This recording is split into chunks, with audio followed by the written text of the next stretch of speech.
মোবাইলের পার্স পড়ে গেছে বাজার এর, তখন দেখবা ওই মোবাইলের 5 টাকাও কোনো দাম নাই, ওই মোবাইল ফেলাইয়া দেওয়া ছাড়া কোনো গতি নাই। এত মহামূল্যবান সম্পদ পুইরা যাওয়ার কারণে, নষ্ট হওয়ার কারণে ওর কোনো মূল্য নাই।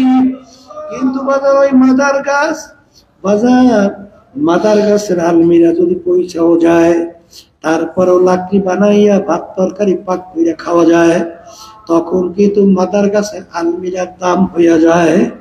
ঠিক বাজার আল্লাহ রাব্বুল আলামিন মানুষকে বানাইছেন মাটি দিয়া, কিন্তু ধাতুর দিক থেকে, বস্তুর দিক থেকে মানুষের কেমন মূল্য হওয়ার কথা না, কিন্তু মানুষের এত কেন মূল্য হইল?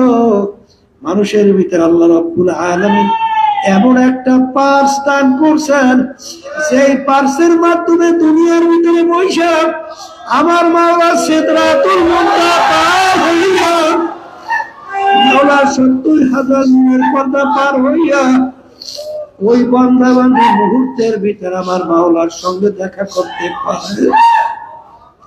জোরে বলেন সুবহানাল্লাহ। এই আল্লাহর বান্দারা ভালো করে বোঝেন, হে মানুষ, হে কবরের যাত্রীরা, হে বড় লোক আমার বাবারা, হে মেম্বার চেয়ারম্যান, হে এমপি মিনিস্টার, হে মুফতি, হে বড় বংশে, হে সুন্দরীরা, ভালো করে মন কি বুঝাও যে মানুষের এই মূল্য কেন হইল? মানুষের মূল্য এত কেন হলো? আল্লাহু আকবার। ওই যে আলমিরা মাথার কাছে এত বড় হওয়ার পরে ওর দাম 1200, আর এতটুকু মোবাইল ওর দাম 5 লক্ষ টাকা ছাড়াইয়া যায়, কারণ ওর ভিতরে একটা পার্স আছে, যেই পার্সের শক্তিতে তাম দুনিয়ার সমস্ত খবর মুহূর্তে ক্যাচ করে নিয়ে আসতে পারে। যখন পার্স পৌঁছে যায় তখন কিন্তু ওর কোনো মূল্য থাকে না। ঠিক আল্লাহ রাব্বুল আলামিন মানুষকে বানাইছেন মাটি দিয়া, ফেরেশতা বানাইছেন নূর দিয়া, এই জিন বানাইছে আগুন দিয়া। নিয়ম অনুযায়ী এই নূরের দাম বেশি, এই জন্য ফেরেশতার দাম হওয়ার কথা বেশি।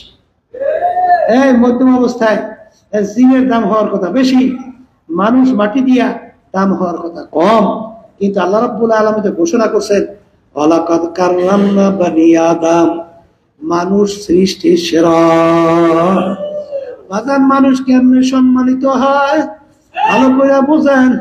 জিবরাইল আলাইহিস সালাতু ওয়াস সালাম যখন আল্লাহর হাবিব সহ সবে মেরাজ গেলেন, আল্লাহু আকবার, জিবরাইল আলাইহিস সালাতু ওয়াস সালাম বলে, হে আল্লাহর রাসূল সাল্লাল্লাহু আলাইহি ওয়াসাল্লাম, এখন সামনে আপনার একা চলা লাগবে, কারণ এক পাও সামনে আমার দেওয়ার শক্তি নাই।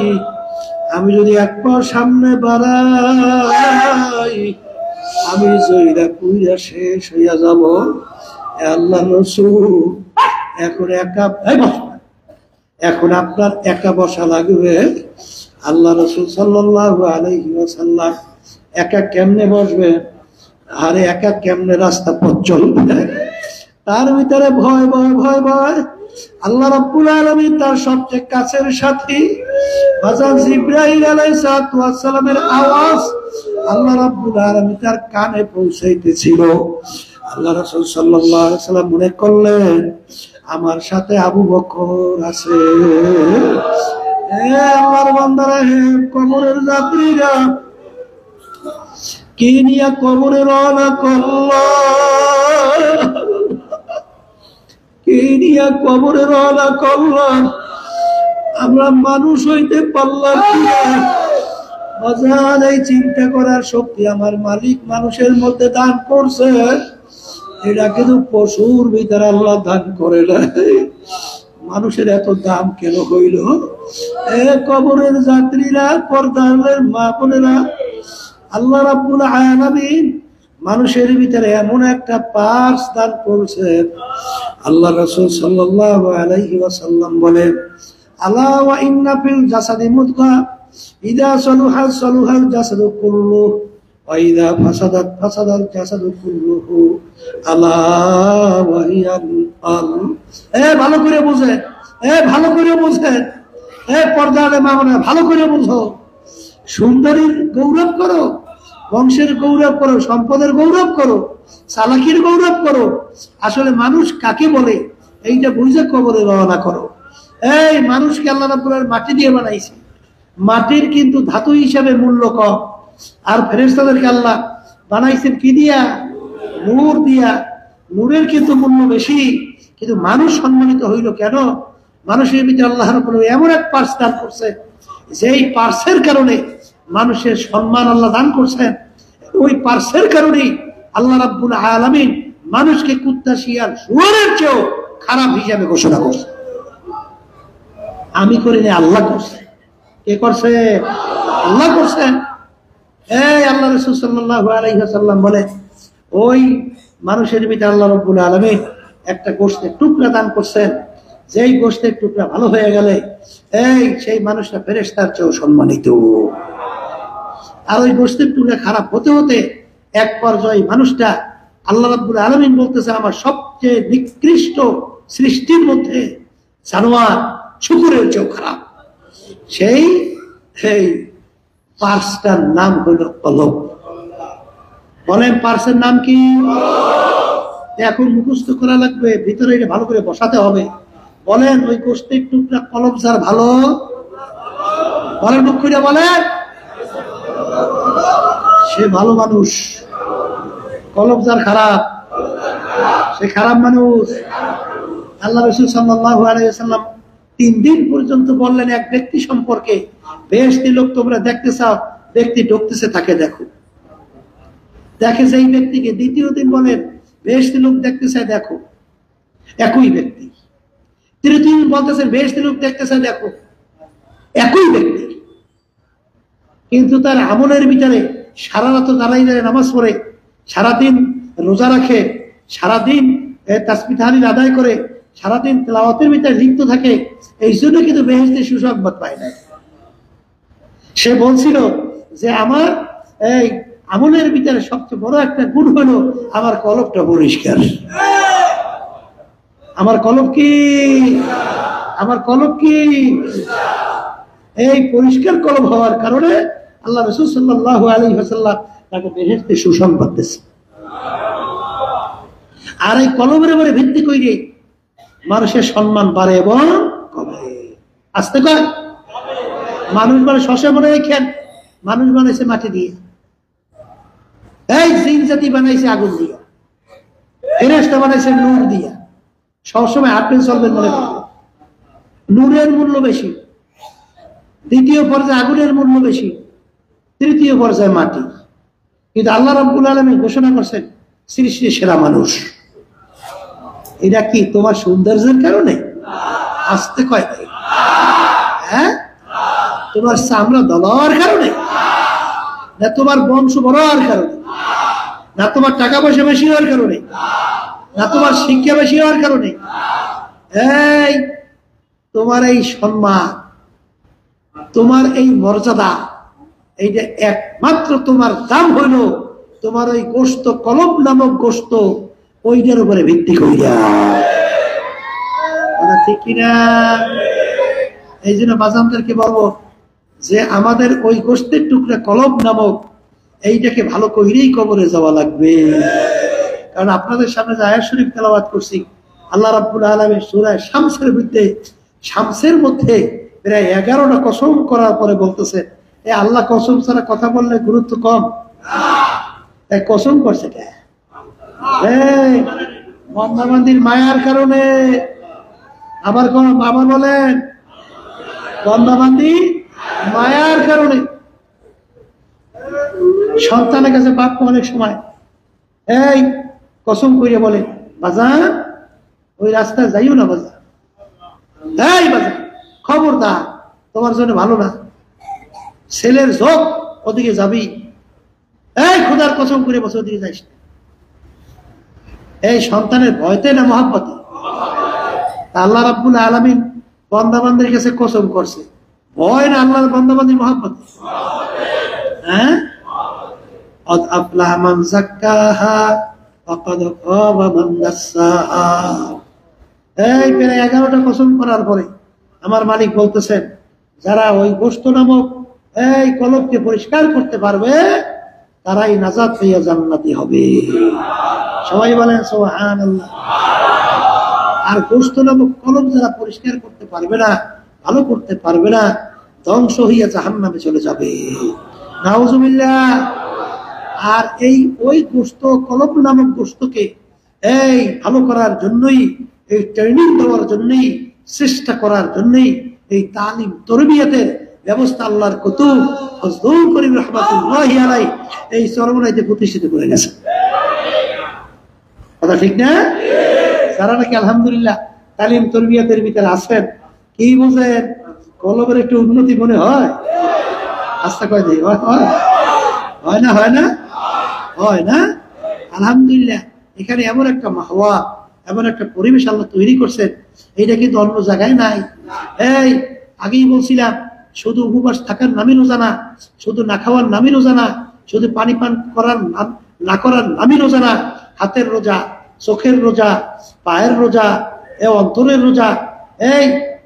এই জন্য এই রোজাগুলো এই রাখার মতো একটা পরিবেশ আল্লাহ রাব্বুল আলামিন এই চরমনাই মাহওয়ালের ভিতরে, তালিম তরবিয়তের পরিবেশের ভিতরে আল্লাহ দান করছে না? আল্লাহ দান করছে না?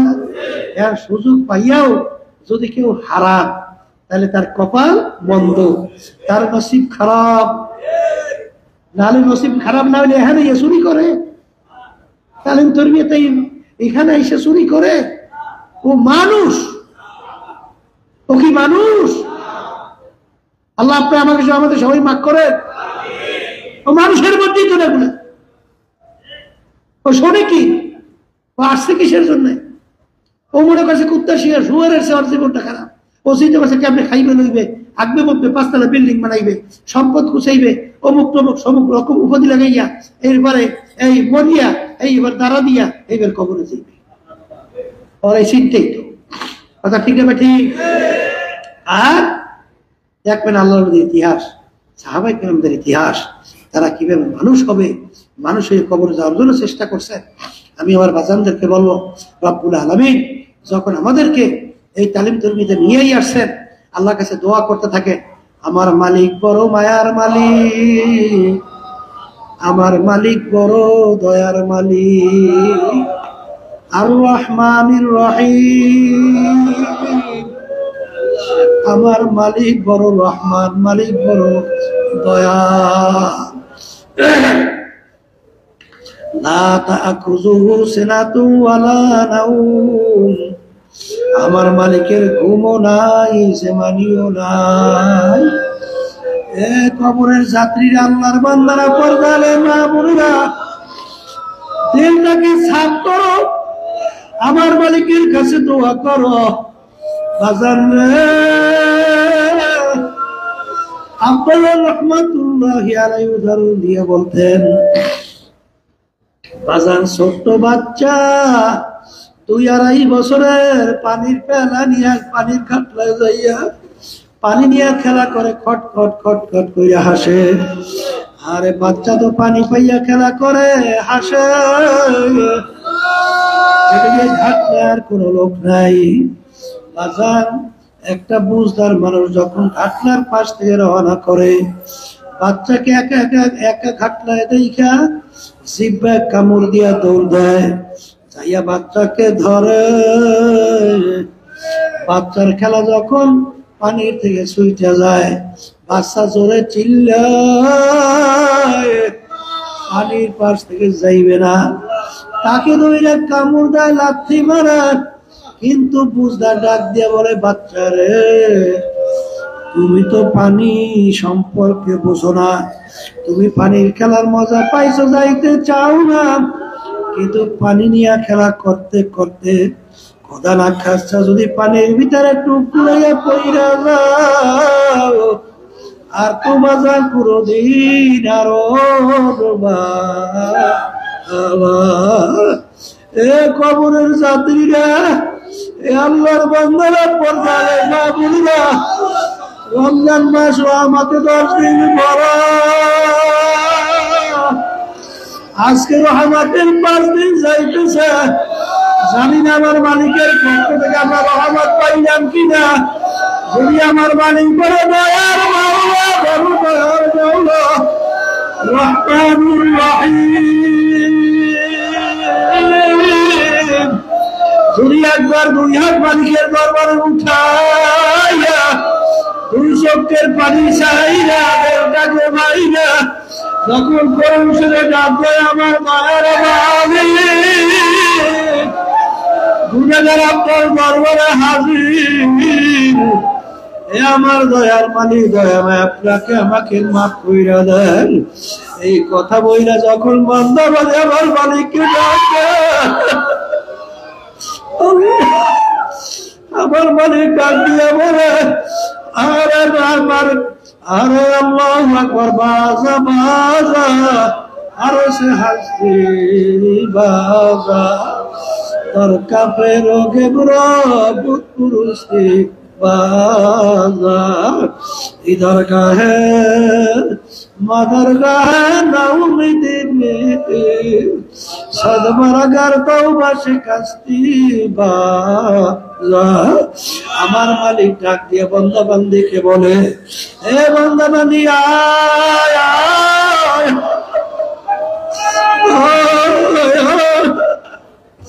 তুই যদি পাহাড় পরিবার গুণা করিয়া থাকো, তুই যদি ভূত পূজার মতো ছেড়ে কেউ গুণা কইরা থাকো, আমার দরবার রহমতের দরবার, আরে আমার দরবার নৈরাশার দরবার না। আয় আয় আয় তোর জীবনের গুণা আমি সব মাফ কইরা দিলাম। এ পর্দারে মা বোনেরা, এ কবরের যাত্রীরা, আমার মালিক রহমতে আজকে 5 দিন রমজানে যাইতেছে, দয়ার মালিকের কাছে একবার ডাক দাও আল্লাহ আল্লাহ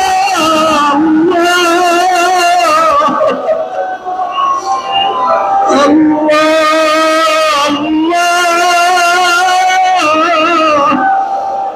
আল্লাহ আপনাকে তাকাইয়া দেখে আমার মালিক আজকে রহমতের 5 দিন যাইতেছে, আপনার পক্ষ থেকে আমরা রহমত পাইলাম কিনা জানি না, আলী দয়া করে রহমত নাযিল করেন। আল্লাহুম্মা আমিন। আল্লাহ ইয়া আল্লাহ